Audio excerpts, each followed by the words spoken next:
Hey guys, I am back. So, okay, we're How walking back. wonderful. Oh, Stanley was alone. Finally.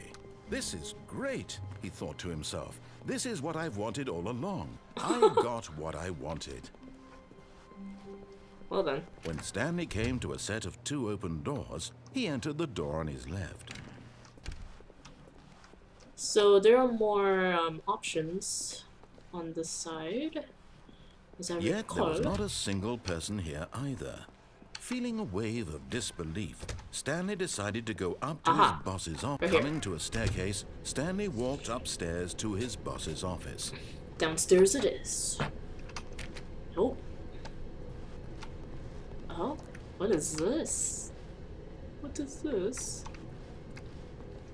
But Stanley just car. couldn't do it. He considered the possibility of facing his boss. Admitting he had left his post during work hours, he might be fired for that. And in such a competitive economy, why had he taken that risk?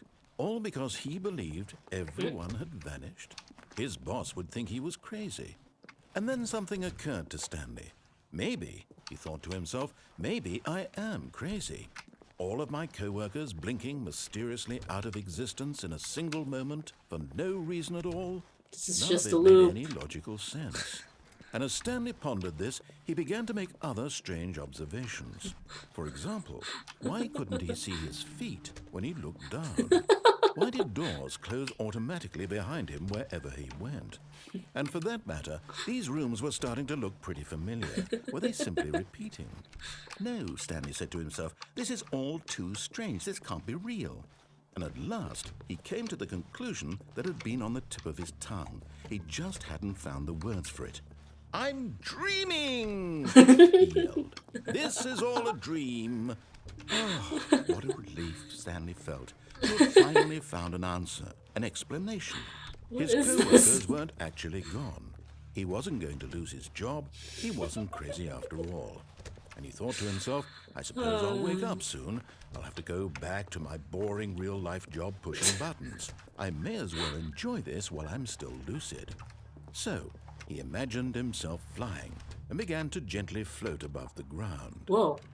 Then he imagined himself soaring through space on a magical starfield, and it too appeared. It was so much fun, and Stanley marveled that he had still not woken up. How was he remaining so lucid? And then perhaps the strangest question of them all entered Stanley's head. One he was amazed he hadn't asked himself sooner. Why is there a voice in my head dictating everything that I'm doing and thinking? Now the voice was describing itself being considered by Stanley, who found it particularly strange. I'm dreaming about a voice describing me, thinking about how it's describing my thoughts, he thought.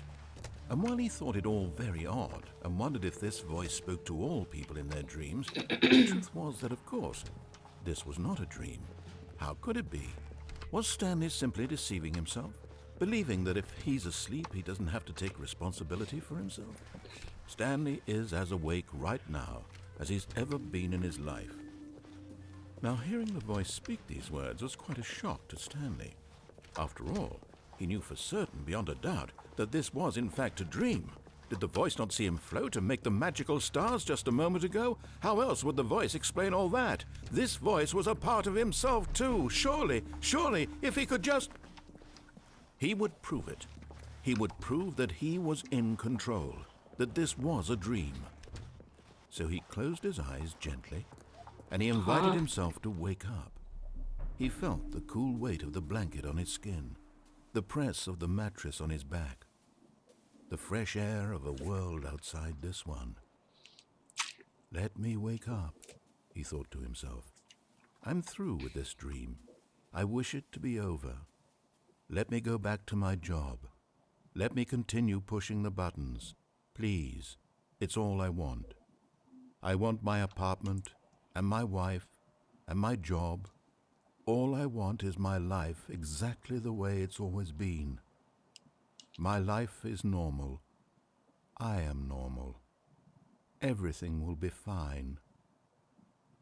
I am okay. Oh my god.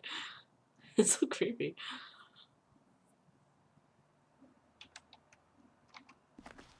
Stanley began screaming. Please, someone, wake me up. My name is Stanley. I have a boss. I have an office. I am real. Please, just someone tell me I am real. I must be real. I must be. Can anyone hear my voice? God. Who am I? Who am I? And everything went black.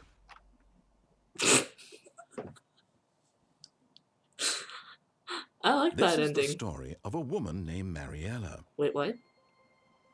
Wait. Mariella What? woke up on a day like any other. She arose, got dressed, gathered her belongings, and walked to her place of work.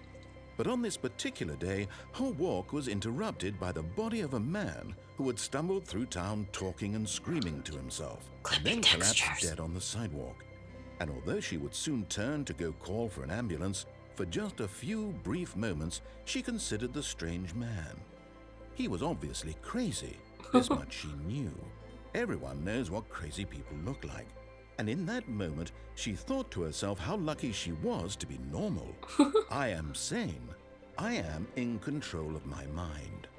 I know what is real and what isn't. It was comforting to think this, and in a certain way, seeing this man made her feel better. But then she remembered the meeting she had scheduled for that day. The very important people whose impressions of her would affect her career, and by extension, the rest of her life. She had no time for this, so it was only a moment that she stood there, staring down at the body. And then she turned and ran.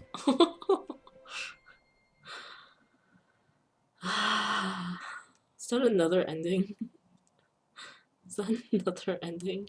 That was another ending. Okay, so there is, I think, a few more options that I can do.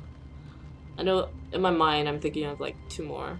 So, see you guys in a bit. Yeah, be right back.